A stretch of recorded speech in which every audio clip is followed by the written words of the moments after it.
President Buhari gets rousing welcome in Kaduna, inaugurates several urban renewal projects.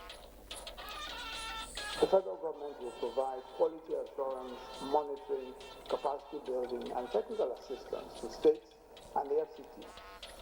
NEC approves $750 million World Bank loan to boost COVID-19 economy recovery efforts. Worsening state of security, kidnapping, banditry in the country, and concerned that the missing arms would have found their way into the wrong hands. House of Representatives set to investigate missing arms and ammunition from police armory. Nigeria and the United States of America have agreed to leverage an American legislation, the Convention on Cultural Property Implementation Act. And Nigeria and the U.S. signed 5-year anti-cultural theft agreement.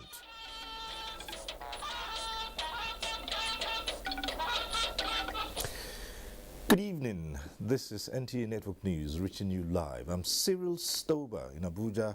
Suleiman Rigachikung is in Kaduna, and Adiola Komiakiri will join us from Lagos. Welcome. Several landmark infrastructure projects executed under the Urban Renewal Program of the Kaduna State Government have been inaugurated in parts of the state. President Muhammadu Buhari, who performed the inauguration, commended Governor Nasir El-Rufai for the infrastructural revolution in Kaduna, which he described as a laudable platform for Governor El-Rufai to write his name in gold. State House correspondent Adamu Sambu has the report.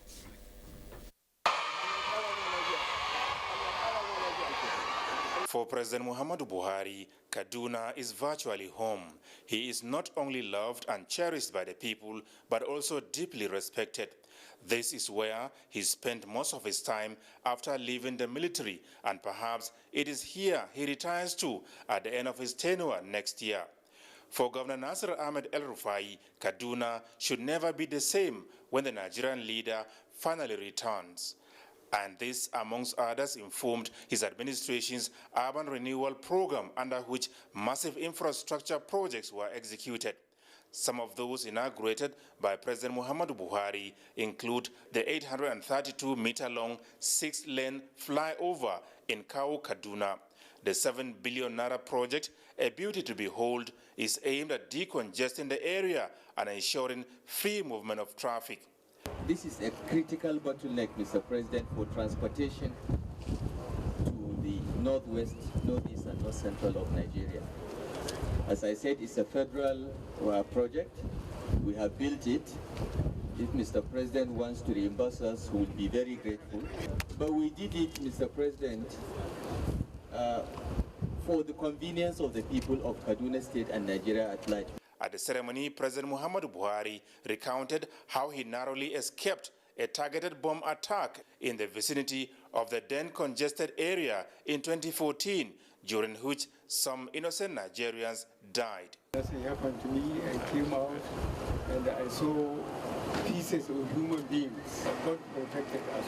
The president also inaugurated the newly dualized and expanded Aliyu Makama Road connecting Barnawa and Sabongari areas, as well as the Yakubu Gawan Way underpass, to also decongest traffic.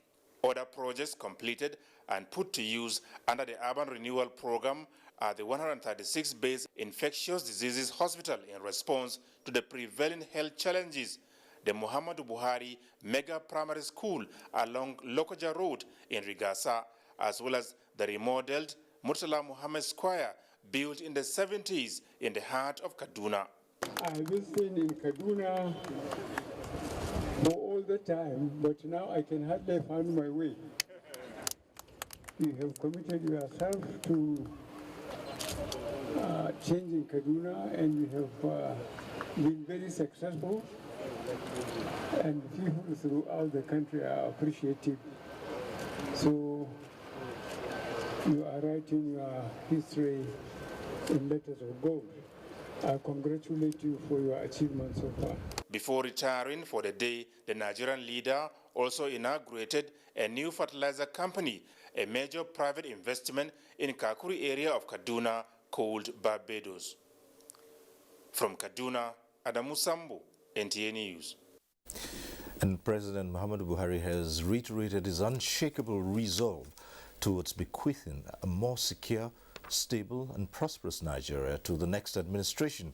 Speaking at the palace of the Emir of Jama'ah in Kafanchan as part of his working visit to Kaduna State, the president also promised to consolidate the nation's political system to improve the quality of life of Nigerians. Here again is Adamu Sambo with the report.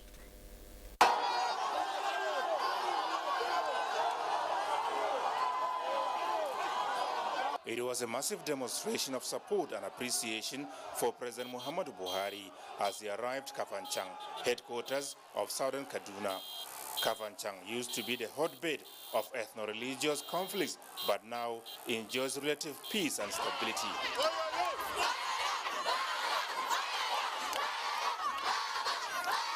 Speaking at the palace of the Emir of Jama'ah, the oldest emirate in Kaduna, established in 1810, President Muhammadu Buhari said he will continue to do whatever it takes towards maintaining the peace enterprise across the country for a sustainable future. That's why we emphasize using the police and the military where necessary. We hope to hand over a better Nigeria than the one we inherited.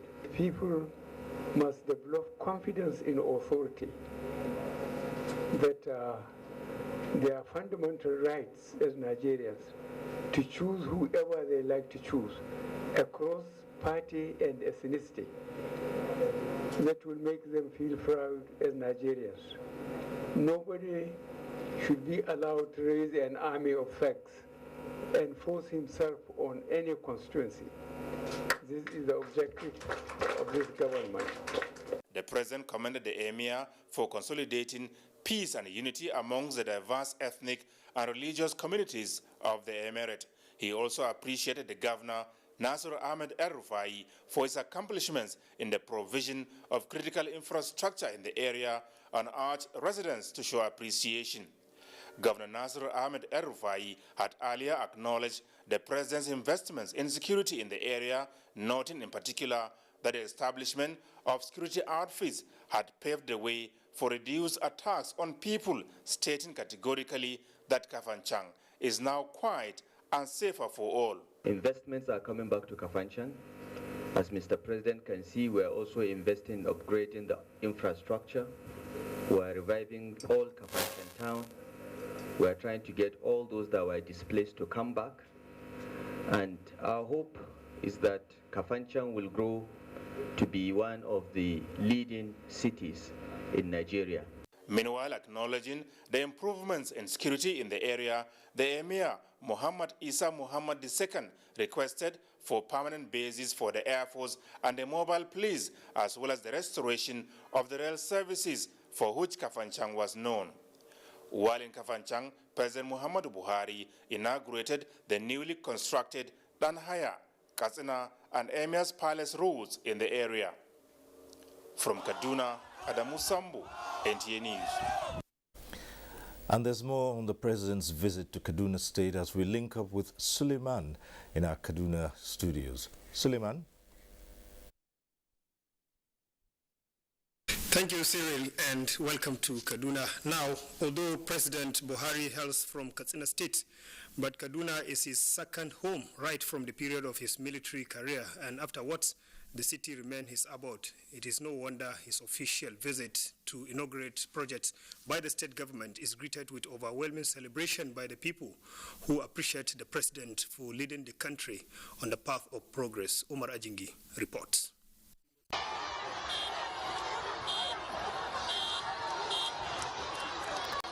17 projects were inaugurated across the city and in Kafanchan on the first day of the visit. We have done to me what needs to be done culturally to young people. Wuji ina gabas. A ɗauki yaro a zaga da shi a zaga da sai a yi da shi a ce ina gabas sai ya nuna yamma ko kudu ko arewa. I have been seen in Kaduna for all the time, but now I can hardly find my way.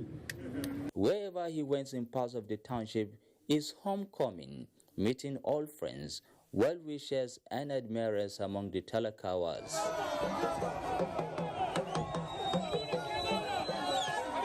They are happy having come face to face with their leader, who they say remains committed to the development of the nation. I am extremely delighted with the infrastructural and human development happening in Kaduna State, and I am happy that Mr. President is here in Kaduna to witness and inaugurate some of the work by himself. It's highly welcome. It's highly welcome. Our president is doing good job. The visit they maintain rekindle hope for a brighter future and strong bond between the president and the people. In Kaduna, Umar Ajingi, NTA News. And as President Buhari inaugurated roads rehabilitated and upgraded within Kaduna metropolis, commuters say they bid farewell to gridlock in some major areas with high volume of traffic. Haruna Muhammad is standing by at Ali Makama Road in Barnawa area of the city of the roads upgraded by the state government to ease traffic congestion. Haruna, how such a project is impacting on the residents of Barnawa and Emeros? Thank you, Suleiman. Like you rightly pointed out, this is one among many projects executed by the Kaduna State government under its urban renewal projects. The dualization of Aliyu Makama Road here and the ongoing bridge construction linking Kabala Costin and Barnawa remains strategic towards reducing traffic gridlock between railway station roundabout and the Amadi Bello station roundabout. I have here with me one of the beneficiaries who happened to experience gridlock in the past. It was seriously bad experience because from the inner part of Barnawa here, if you want to get to just station roundabout here, if you are not careful, you spend 2 hours. Don't even talk about it in the morning because in the morning it's worst. But now everybody has put it at the pass because the traffic is so flowing that you cannot even imagine you are passing through same road that you had these problems. We are grateful to this government. We want a continuity in this government if this kind of project will continue. Suleiman, this is the feelings among residents. Thank you for that update, Haruna, and it's now back to Cyril in Abuja for more on the network news. Thank you, Suleiman. Now the news. Vice President Yemi Osinbajo has launched the Nigeria COVID-19 Action Recovery and Economic Stimulus, known with the acronym NG Cares, a $750 million World Bank loan program which will be implemented in all 36 states of the Federation. And just as the National Economic Council at its meeting this Thursday moves to curb early child marriage as a way of addressing high rate of mother and child mortality in the country. State House correspondent Jide Onifade reports. The economic stimulus program is described as a multi-sectoral program designed to support vulnerable and poor Nigerians. By flagging off the program, Vice President Yemi Osinbajo says it will build on the federal government interventions developed as part of the president's plan, taking 100 million Nigerians out of poverty and in response to the severe socio-economic fallout of the pandemic. In order to ensure this successful program implementation, the federal government will provide quality assurance, monitoring, capacity building, and technical assistance to states and the FCT on project activities and results.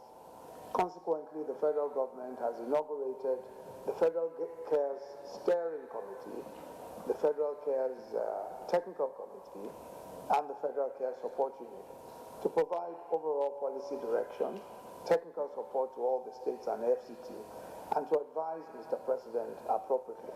So we are really looking forward to working with federal and state partners over the next 6 months, over the next year, and to the speedy disbursement of the full $750 million over the next year. Very excited about the opportunity that this presents us with to deepen the engagement within our communities and in the various segments of our population, trying very hard to respond to the economic impact of COVID-19. And we look forward to working with all our partners. And to other matters, The National Economic Council deliberates on health delivery in the country, especially with the COVID-19 pandemic. A presentation by the National Council for Disease Control showed that the number of deaths is now 3,116 as a result of COVID-19. Equally worrisome is the spread of Lassa fever and cholera. The health authorities are emphasizing that we should take caution and make sure that we have clean environments, and we should activate Lassa fever testing laboratories. Adolescent girls actually contribute to the prevailing high maternal deaths in Nigeria. And that's the reason why it's very important, for us as a country, to look at that. And to the Council on the second iteration of the Ease of Doing Business report. Information coupled with the cost of compliance report, which piloted with Lagos and the FCT in January last year, gave us a lot of information on what MSMEs are saying about the business climate across the country. So now we're going to have a second iteration of the report. The second edition of the report will be launched in Q2 of 2022. We also presented to Council for endorsement the official development assistant policy. And this policy is designed to guide the utilization of bilateral, multilateral, and non-governmental grants into the country. On whether decision has been taken on removal of petroleum subsidy. That there are ongoing discussions in MEC, but there hasn't been a resolution. This is the first meeting of the National Economic Council in year 2022. In the State House, Jide Onifade, NT News. And for more on the Nigeria COVID-19 Action Recovery and Economic Stimulus, NG Cares, Minister of State Budget and National Planning, Prince Clem Agba, joins us via Zoom. We also have the task team lead for the World Bank Initiative NG Cares, Professor Folusho Okumadewa, here in the studio. Thanks for joining us on Network News. Now, Minister, we do have several programs currently on stream as part of the National Economic Recovery Plan. Now, how exactly does NG Cares align with some of these ongoing efforts? The NG Cares, like you know, is one of the programs also under the sustainability plan. And it is to provide immediate emergency relief to the vulnerable and poor Nigerians, smallholder farmers, and SMEs that were adversely affected by COVID-19 pandemic. It is a hybrid performance for result operation that will leverage on existing operations that are anchored on a community-driven development approach and structures with relations to multi-sectorial interventions such as the community and social development agency, the state cash transfer units, state farmer and agricultural development agencies, then the state job creation units and MSC support units supported by the government enterprise and empowerment program, that's JIP. So the whole aim is to provide succor to our people, especially the very vulnerable ones that we have in the society. All right, let's turn to Professor Okumadewa. There's a critical issue of target beneficiaries here. That's ensuring that those who it is meant for actually get this. How is this going to happen? Thank you very much for having me. As the Honorable Minister had mentioned, the program is actually supporting some of the existing and ongoing interventions at state level, some of which he has mentioned. And some of these programs already have very robust targeting systems. For instance, almost every state in the Federation has a state social register, which has registers of poor and vulnerable households. So a critical part of the NG Care support will be looking at picking beneficiaries from this register. Of course, the aged, the widowed, the physically challenged of this group would be the ones that will receive the interventions. But then, more importantly, is that this support is actually a result-based financing approach. So the states are going to keep to the rules of selecting the real beneficiaries, and after they will have paid them, they will then be reimbursed. And there's going to be an independent verification agent that is going to go and check that these are the correct beneficiaries that have been picked. There's also going to be a group of civil society organizations who are going to do independent monitoring and checking. So there is a very strong design around making sure that the real beneficiaries are the ones who receive this assistance. Well, are you satisfied with Nigeria's preparation so far, and of course the parameters that have been laid down by the World Bank for this loan? No, we're quite satisfied. I mean, this program is one program where we have seen a sizable amount of commitment by the governors themselves directly on this, and of course the federal government. And so as of today, all the 36 states of the federation have fulfilled all the fiduciary and technical requirements for the operation. So we are quite satisfied that this will achieve its result. Okay, let's return to the Minister of State briefly and put this to him. Honorable Minister, what are your expectations and your level of optimism on the success of this initiative? Yeah, with the parameters that have been put in place, I am very expectant that the states will deliver. More so where it is a performance for result program. The states have to perform, and based on what the independent verification agents come up with, then the states will get more. So the incentive to receive more money is to perform well. So I do believe that the states are going to perform with these mechanisms that have been put in place. All right, so we'll keep a watch on that. Minister, thank you for explaining this to us. Thanks for being on Network News. Thank you. And Professor Okumadewa, thanks. Thank you. Thanks for having me. Thank you. We take a short break now. When we return, there'll be more on Network News. Stay with us. At the heart of your waking up and going out is your desire to succeed. This keeps you awake, running through your mind, even when bathing. At Bedmate, we understand and remain your partners in providing you durable furniture that helps you work better and introduces you as a person of good taste. That's why from 13 January to 20 February 2022, you can own items in a Sophia Office series at incredible discounts of 20% off with amazing gifts too. Hurry now to our showrooms to enjoy this limited offer like many others needing high-performance work tools to success.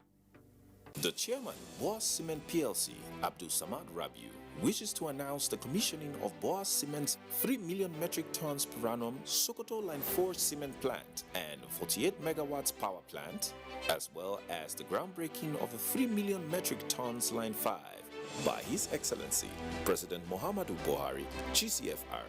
Date is Thursday, January 27, 2022. Venue is Boas Cement PLC, Sokoto Factory, Kilometer 10, Kalambina Road, Kalambina, Sokoto. Time, 11 a.m. This event is strictly by invitation. All COVID protocols will be observed. In the International Stadium, the joy of this Cup of Nations.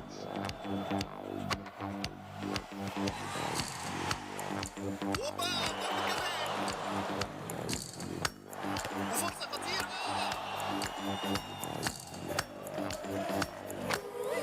وشوطة بعيدة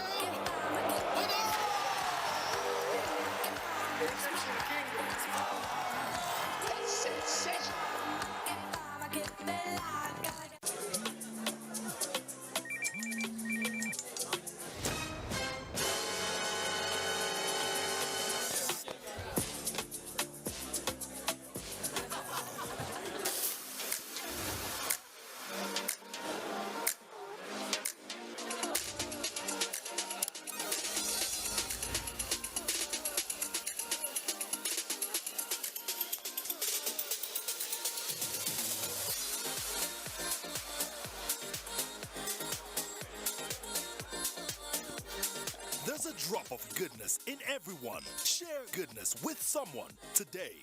Malta Guinness. Enjoy a world of good. GoTV, they give your TV new ginger. Them go step up your enjoyment with correct woof. Upgrade to GoTV Ginger to enjoy GoTV Jolly. If you dig GoTV Ginger, upgrade them to GoTV Jolly and we go flex you on top GoTV Max. You already dig GoTV Jolly? Upgrade them to GoTV Max and we go summer you the dear rubber GoTV super package. Oh wait, for better sports, international entertainment and local shows. Step up Nana. GoTV. Love it. I know that in the last decade, this country has been at different wars trying to keep the peace and promote the sovereignty and the integrity of the country. The troops are doing their best. The president has given them all the necessary tools. It is left for us as young people and as Nigerians to give them all the support we can. We say kudos to all our gallant military men. Please, whenever you see a police officer in or out of uniform, if you know them, clap for them whenever they need be. Give them seats in buses and trains and airplanes. Have the airline managers reduce air tickets for them or train tickets for them. Show them that we appreciate what they do and show their families that there is something right and honorable and truly remarkable about wearing a uniform and going into the bushes and the forest to fight enemies of this country that are hell-bent in bringing your life to an end. It's a very tough time, but we have to all put our hands together. Please support our troops and support our police officers.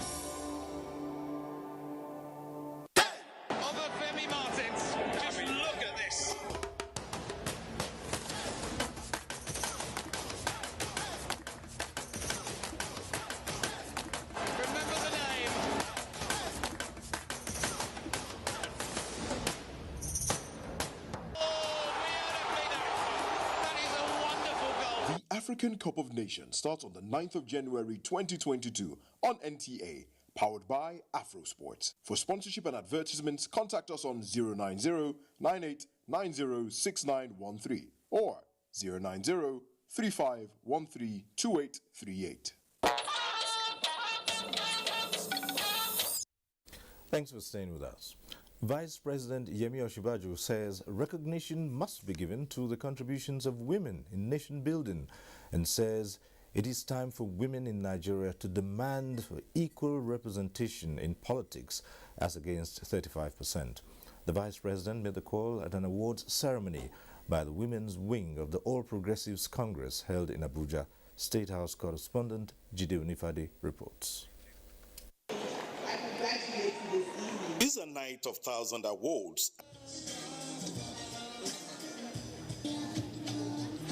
And among the recipients is Vice President Yemi Osinbajo, a well-known advocate of the rights of women in Africa. Describing women as the heart and soul of the All Progressives Congress, the Vice President says any country, organization, or even party that does not give equal opportunities to women is set for failure. So I agree that we really have no choice but to recognize the crucial position of our women and resolve to give them equal representation. And I want to emphasize that our women should be asking for equal representation. Vice President Osinbajo notes that women all over the world are breaking the glass ceiling of business and in the corporate world with their skills and talents, while things are going slower in politics. There is no gainsaying the fact that we need more women in elected offices in Nigeria. Across the world, we are witnessing that change already. When men help women to help women, greater things will happen. And I want you to be sure that we men will support you so that much greater things will happen. The game of politics is best played at night, and this night, women in the APC say they are speaking with one voice and uniting for progress. Today, you are calling for agents of change to make a difference and change the trajectory of the country. This is your time. The time is now. And believe in yourself that you will definitely make a difference within your environment. Those that tried election in 2019 and couldn't make it, don't give up.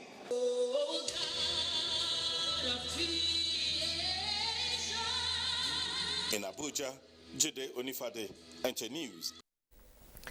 To the legislature now, the House of Representatives is to conduct an investigation into allegations that more than 178,000 arms and ammunition are missing from the armory of the Nigeria Police Force.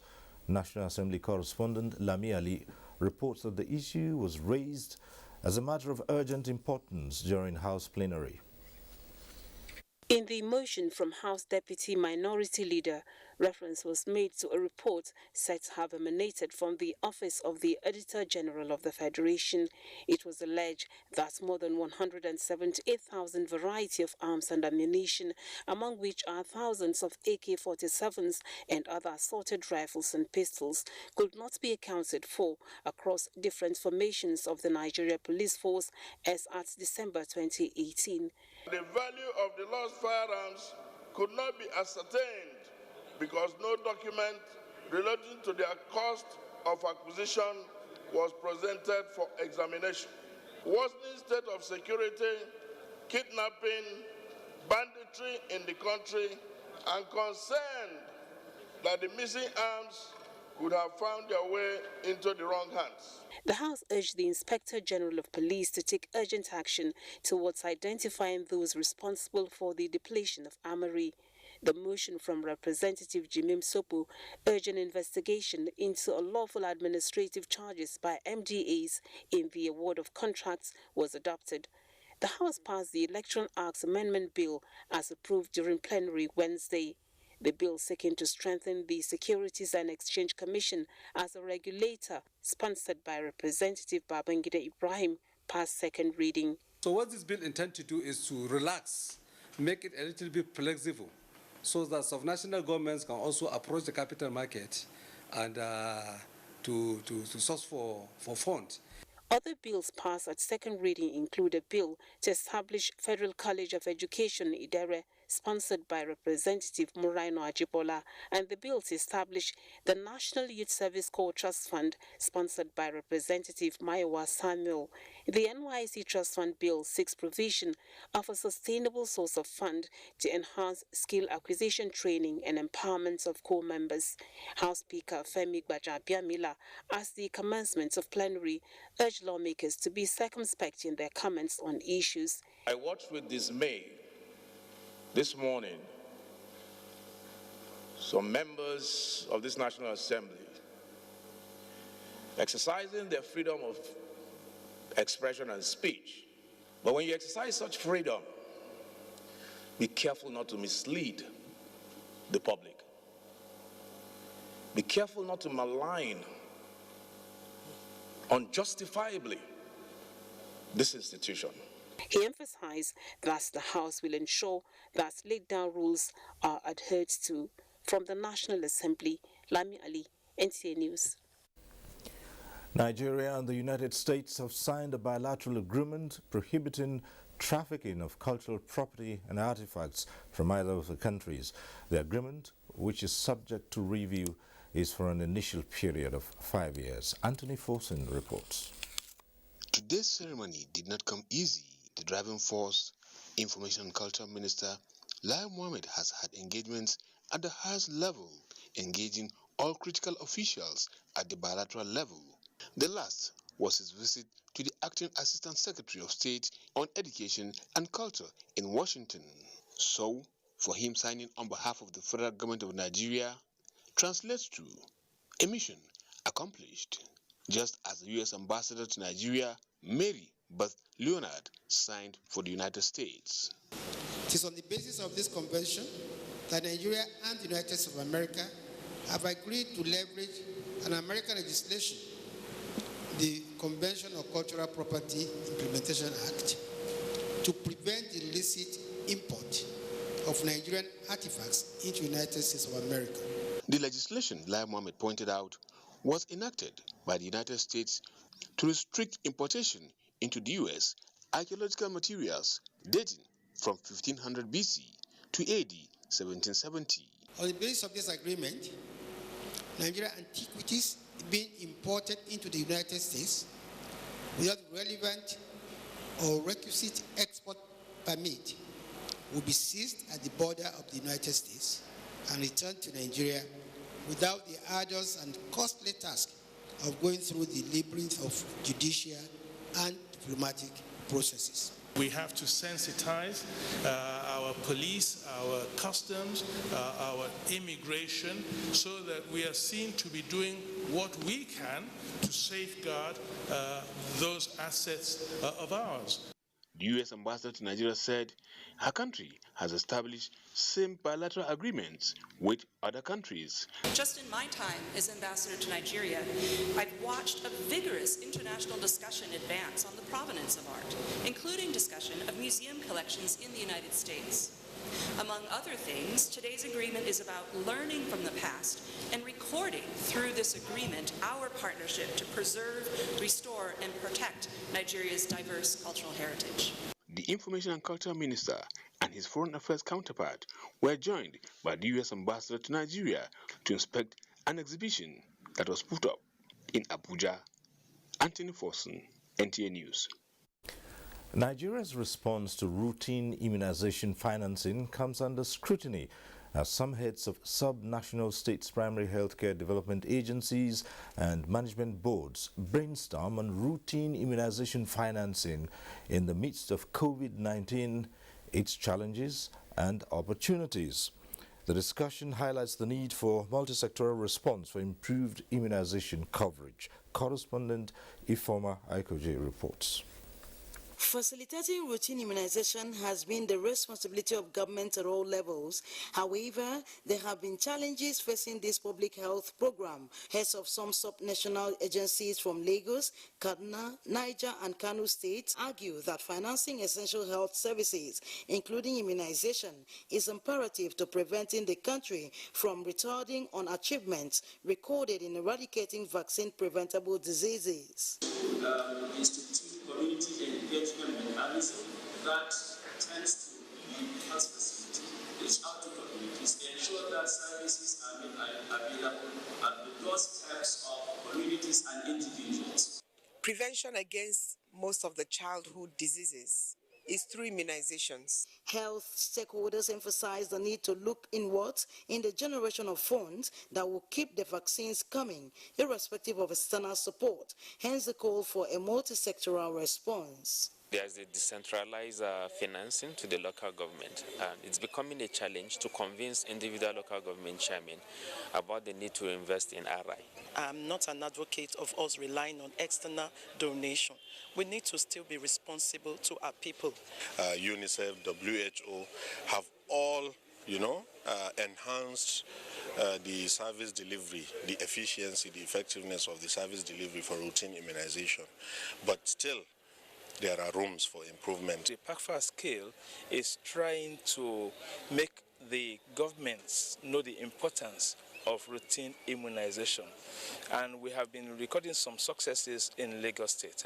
To this end, the Partnership for Advocacy in Child and Family Health at Scale, as well as anchors by the Developmental Research and Project Center, advocate improved government commitment for sustainable routine immunization financing. In Uyo, Ifoma Aihoche, NTA News. The Nigerian military has rescued 27 kidnapped victims in the last 2 weeks across the country. Acting Director of Defense Media Operations announced this at a periodic news conference in Abuja. Defense correspondent Ismail Musa reports. Military operations across the country for the past 2 weeks, compiled and timed to brief the media. It's another harvest of success for troops. 863 terrorists and their families surrendered, and 37 unrepented terrorists eliminated in the northeast.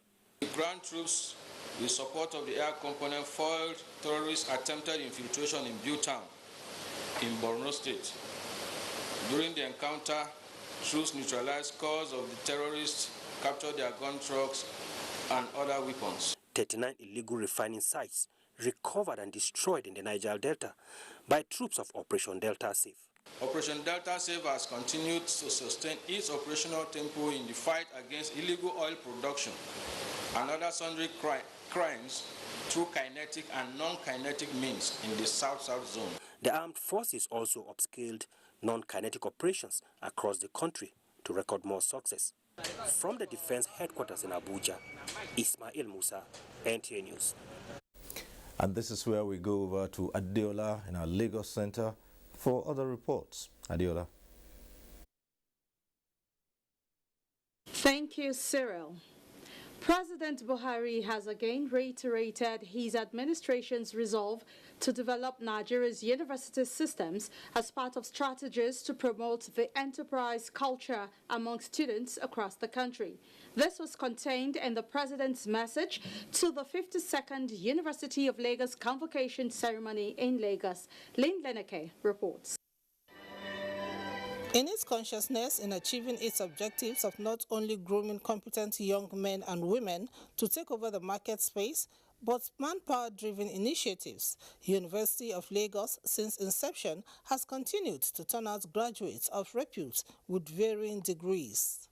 Our staff and students have also made extensive research findings that promote technological advancement, economic growth, and prosperity of our dear nation.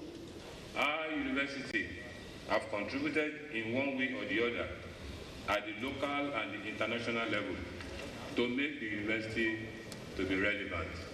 70-year-old Pa George bags PhD, the oldest among the graduates who are determined to make positive impacts in the society. For the visitor to the convocation, President Muhammadu Buhari represented developing researches capable of promoting entrepreneurship and innovation geared towards encouraging economic growth of the nation is non-negotiable. We shall not rest on our oars. We shall continue to engage the relevant stakeholders to ensure sustainable funding to enable our universities to deliver on their mandates. A total of 12,217 students graduated with varying degrees. I had my MSc here at the University of Lagos, MSc in Statistics, and today I'm banking my PhD in Statistics. Started the course in 2019, but yeah, I'm glad I'm a graduate now. In Lagos, Lynn Lenake, NTA News. Violators of the country's extant laws as regards importation of goods and services are in for a tough time. Customs Area Controller, Port and Terminal Multi-Services Command, Festus Okun, said at no point will officers and men of the command compromise ethical standards. Abolade Salami reports. Clearing of cargoes at the nation's most busy seaport in Lagos was once a Herculean task, which economic saboteurs took advantage of to perpetuate illicit act of smuggling. To make the process difficult, the Customs Port and Terminal Multi-Services Command, saddled with the responsibility of authenticating appropriate duty paid on vehicles shipped into the country, designed strategies that placed officers and men ahead of smugglers to halt their unpatriotic acts. This has resulted in the seizure of various containers with content falsely declared. It's a no-go area for people with dubious character. So we are sending a strong warning that people with such intention should not come to our command. And for those who might test our will, we can assure them that we will definitely catch up with them. They cannot escape. The commitment of personnel at the command towards the realization of a viable export trade gave a boost of over 190,000 metric tons in export services in 2021, leading to an exponential growth in revenue generation to over 90%. In the year 2021, the command generated a total revenue of 224 billion, 470 million, 113,733 naira only. While legitimate trade facilitation is taken with utmost importance, Area Controller said the command during the year under review engaged in capacity building for personnel to aid operations and strengthen dispute resolution committee for stronger service delivery. In Lagos, Abolade Salami, NTA News. We shall go on another break, and when we return, the news will continue with Cyril in Abuja. This isn't a fight, alright? It's more like a battle. So So you gotta come through from the jump. Show them you have too much heart to get bypassed. Because you and I both know, nobody's playing in these streets. See, if you hold back, you lose. If you get cold feet, you freeze. That leaves only one way to go, really. And that's hard. So show up, show out, show yourself. Battle for your dream.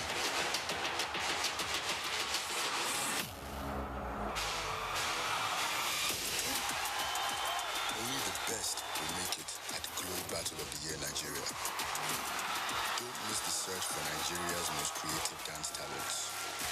Ebonyi State government offers one-year scholarship to 222 students from the 36 states of Nigeria and FCT into various medical courses at the newly established King David University of Medical Sciences, Uburu. Ebonyi State government is offering a one-year scholarship worth up to 2.5 million naira to best candidates per state in the following courses: pharmacy, nursing science, medical laboratory science, biomedical engineering, radiography and radiation science, optometry. Ebonyi State government has already offered a 6-year scholarship to 14 of our best indigents to study medicine and surgery in the university. Mode of application: visit the university's website at www.kdums.edu.ng. Click on guidelines for the scholarship award and complete the online form and upload relevant document. Deadline for application is on the 23rd of January 2022. Successful candidates will be invited immediately for an interview and admission. Signed, Dr. Kenneth Ogbala, Secretary to the State Government. Professor Jesse Uneke, Acting VC, KDUMS. For an event as big as the 2021 Africa Cup of Nations, you can't afford to miss out. So where do you go when you want to have a full AFCON 2021 experience? You go where everybody goes. When you're looking for the vibe, you go straight to the source. So if you want to have it all, go all out for the 2021 Africa Cup of Nations with GoTV. Catch all 52 must-watch games live on SuperSport on GoTV. GoTV, love it. The Chief of the Naval Staff, Vice Admiral A.Z. Gambo, on behalf of officers, ratings, and civilian staff of the Nigerian Navy, regrets to announce the passing on to glory of former Chief of the Naval Staff, Vice Admiral Isaiah Iko Ibrahim, whose sad event occurred on Tuesday, 4 January 2022. Burial program as follows: Wakekeeping service, Friday 21 January 2022 at Ekwa, Wuse 2, 34 Blante Crescent, Wuse 2, Abuja. Burial service, Saturday 22nd January 2022 at LEA Primary School Ground, Ngasu, Sabongeri, Koi, Jaba Local Government Area of Kaduna State. May his gentle soul rest in perfect peace. Announcer, Director of Information for Chief of the Naval Staff.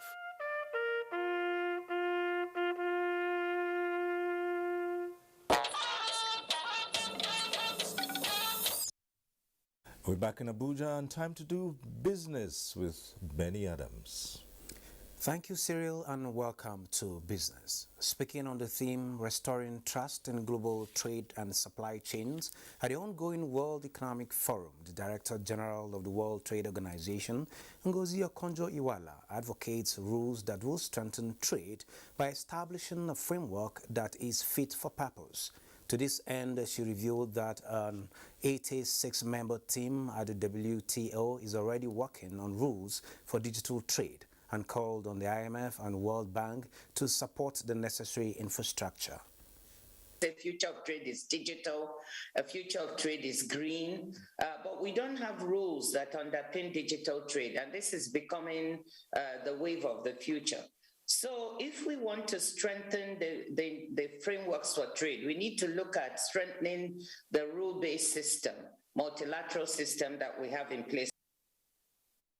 Around the oil markets, oil slipped on Thursday as investors took profits after a recent price rally. But strong demand and short-term supply disruptions continue to support prices close to their highest since 2014. Brent crude futures were down 27 cents to sell at $88.17 a barrel after dropping more than $1 in earlier trade. The global benchmark rose to $89.17 on Wednesday, its highest since October 2017. While U.S. West Texas Intermediate crude futures for February delivery were down 20 cents at $86.76 a barrel after dropping nearly $1 earlier. And now on the capital market, equities maintain a positive posture as investors gained 248.04 billion naira, with the all-share index up by 1.01% as market closed at 45,890.59 basis points. 873.4 million shares valued at 31.5 billion naira were traded in 4,342 deals. Equity capitalization appreciated to 24.7 trillion naira. Market breadth closed positive as Academy led 24 gainers as against 13 losers, topped by Regalins at the end of today's session. And on the activity chart, CWG topped in terms of volume with 517.5 million shares and was followed by Dangote Cement and FBNH. Seplat and Dangote Cement topped the market value list. That is a business news. Cyril, it's nice doing business with you as usual. Thank you, Benny. We'll do it again. And the Organization of Petroleum Exporting Countries, OPEC, in its monthly oil market report for January 2022, left its demand growth estimates for this year unchanged, owing to the fact that the effects of COVID-19 Omicron variant on global oil demand has been weaker than expected.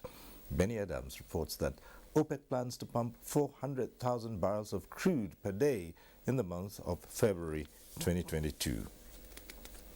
In spite of threats by the COVID-19 Omicron variant and tightening of monetary policies, OPEC kept its oil demand growth forecast for 2022 unchanged at 4.2 million barrels per day, with average global consumption set to reach 100.8 million barrels per day, exceeding pre-COVID levels.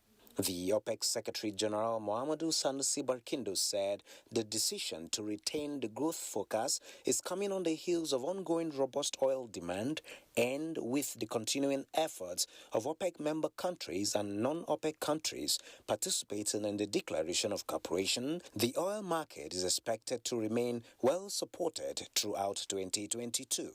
While being optimistic for a good year, OPEC says factors that could weigh in on global oil demand are supply chain bottlenecks, ongoing trade issues, and their impact on industrial and transportation fuel requirements. Inflationary pressures and the responses of central banks remain key factors that require close monitoring. But overall, the report kept the non-OPEC liquids output growth forecast for 2022 unchanged at 3.02 million barrels per day and demand for OPEC crude in 2022 at 28.9 million barrels per day, 1.0 million barrels per day higher than the volume in 2021.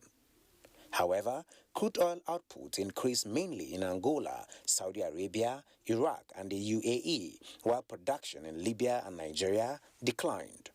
In Abuja, Benny Adams, NTA News. Time for another quick break. The ever-busy ancient city of Onitsha is a commercial hub with millions of commuters seamlessly linking other states daily for business, leisure, and other purposes. To upscale its road network, the construction of a 1.6-kilometer long second Niger bridge, including a 10.3-kilometer highway furnished with other infrastructure, has been in motion by the federal government. This project will ease congestion on the existing 56-year-old Onitsha bridge and boost the economic capacity of the state as it easily connects to other parts of the country. The completion of the world-class second Niger bridge Onitsha will be one of the many proud moments of the state, its people, Nigerians, and foreign investors. Onitsha, which hosts the largest market in Africa, is geared up to boast of an impressive road network. Once again, these moments are made alive by the federal government, and it is deserving of all the applause.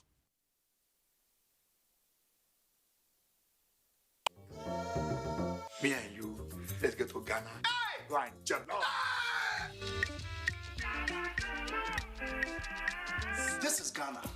You've come here to seek for greener pastures. Make it your worthwhile. Any guinea fowl you see, say Guinea.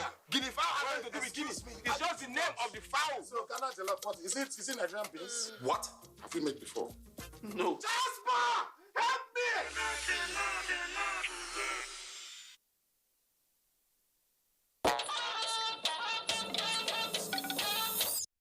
Sports up next. All eyes will be on Group E at the ongoing African Cup of Nations in Cameroon. Who will qualify from that group? The ongoing African Cup of Nations in Cameroon is looking great with upsets and jubilation. A win or loss can change the table in Group E.